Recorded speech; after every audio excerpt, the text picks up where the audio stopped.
پشتی باتیفا بویا قضا بریار هاتیا دان کو آواهی نوی بهینا تاپو کرن. لگیله یا خلکیوی او کو کسین فرمانبر پشتی تاپو کرنه ده مستفید آنکو مفادار بنو. افیکجی ده برجواندی آواندا نینه.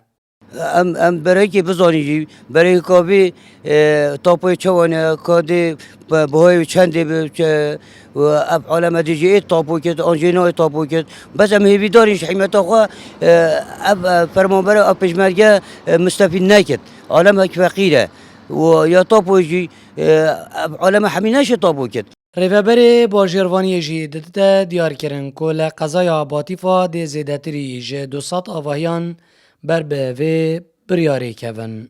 آوای شیم بجین تقریبا دورت حدود 2000 خانیه. طبعا اف قانونه بو خانیت سکنیه.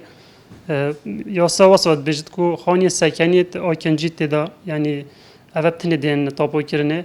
اول جم توقعت کن حدود 2000 مالانه و خاله کادی جیا گرن که یا صد بجتن حتی نه او کسی داوکاری پیشکش نکری ادی ماف نامینت دوی ما فهنه دا یا چه باش بچه خرابت هر حتی نه تقدیم بکت اگدی پشتینگی وی ماف نامینت یعنی دیش وی ما فيه ببار کرن.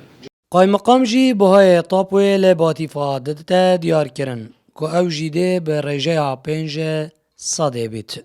دفر ما وكي من قضا بطيفة وقال ناحية بيجوفا جواز منطقة وكي زاخو وقضا يدي تشكو عردي في نسنا في شاروانية عرسنا في هيش وكي من وزارة المالية وخلكية البلا ماديكو قازانجا خلكية أو بد كل نسبة رجاء بو بيت ديار كني رجاء ويل دي في تخمينة عردية كو بيش باز ده حتى بينج صادية شبين صادية وكي من قيمتين نش باز دج نابورد دي في عردي كو بيت تخمين كني تاپو کرنا آواهیان ددمکی دایه که لقضای باتیفا همو اردوی لدمن رابوری و تانو که نهاد بونه تاپو کرنو.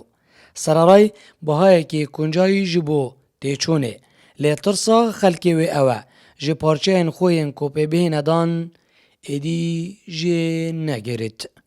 زیروانگولی با دینان قضا باتیفا.